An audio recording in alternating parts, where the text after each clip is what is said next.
Hello, my name is Tyler Elmore, and this is my oral presentation for my business communication class. Today's topic will be thunderstorms and how they form. Just a quick rundown about myself in relation to this topic. I grew up in Oklahoma and Texas, so I became very accustomed to storms. I love everything about them. I love studying them, discussing them. I love watching them and photographing them as well. So with that, we'll dive into it. Just some quick thunderstorm facts. Thunderstorms are one of the most common types of hazards that we'll face here in the United States, as far as weather goes. On average, according to the NSSL, the National Severe Storms Laboratory, the United States experiences around 100,000 thunderstorms a year, and they happen in every single state. So everybody throughout the country has a chance to experience these storms. You may ask yourself, what are three, or what is required for a thunderstorm to form? And really, there's three main ingredients that are necessary. Obviously, a bunch of different factors can go into the strength and severity of a thunderstorm, but really three main things are needed for one to develop, and that is moisture, instability, and lift. Um, in regards to moisture, without an abundance of moisture in the atmosphere, it's really hard to get precipitation. So it makes sense, obviously, that this is the first step in the process. You need moisture in the air. You need it to condense into water droplets that will be heavy enough to eventually fall out of the cloud and create rain. In the United States, particularly in the section we live, right down here in the eastern section of the United States, moist air is not difficult to come by thanks to the Gulf of Mexico. And once, especially in the spring and summer months, you'll have these warm airs blowing out of the southwest, and eventually they interact and grab hold of this moisture coming out of the Gulf and disperse it throughout the eastern half of the United States. So obviously, the Gulf moisture residing in this area, this is a lot where you'll experience a lot of your thunderstorm activity east of the Rocky Mountains. Next, we have instability, which is a huge piece of the puzzle for thunderstorm development. Without it, all you really have is humid air that's trapped near the surface or the ground.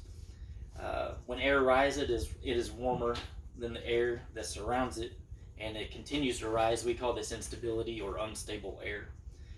If the air is stable, it means that it's cooler and heavier than the air around it.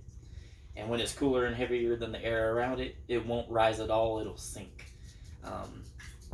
To get that concept in your mind, it's like opening your freezer door and you see the air coming out of the freezer and it falls and drops to the ground. It's the same concept.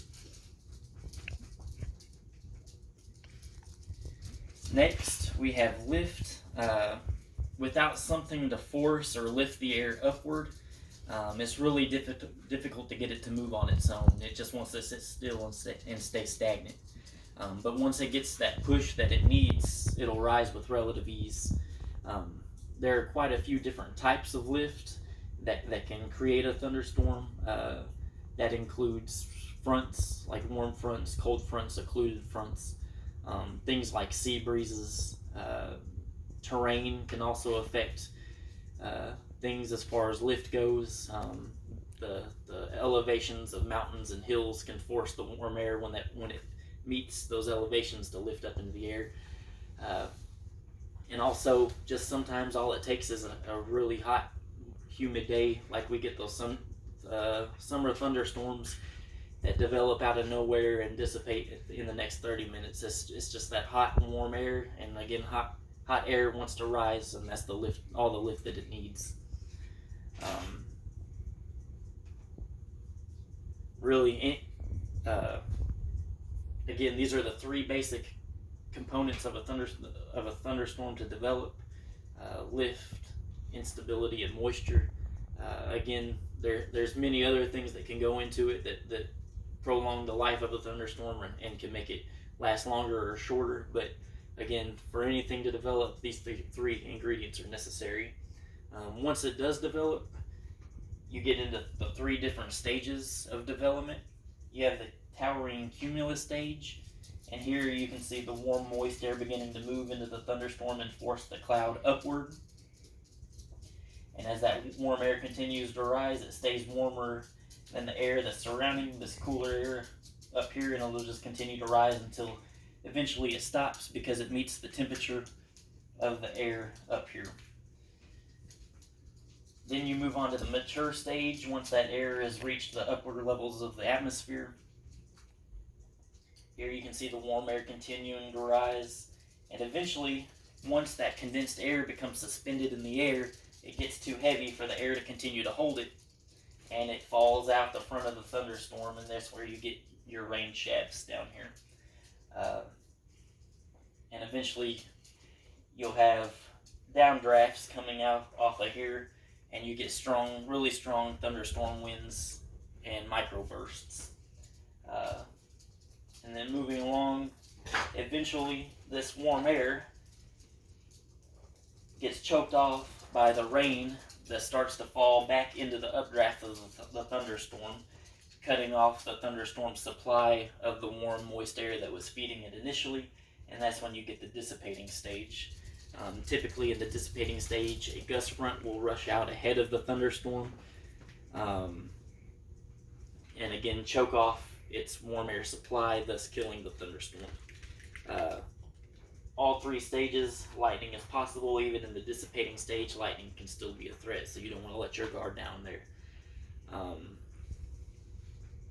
So, with that said, in conclusion, again, with moisture, instability, and lift, all three of these things combining, thunderstorm development is a fairly good bet.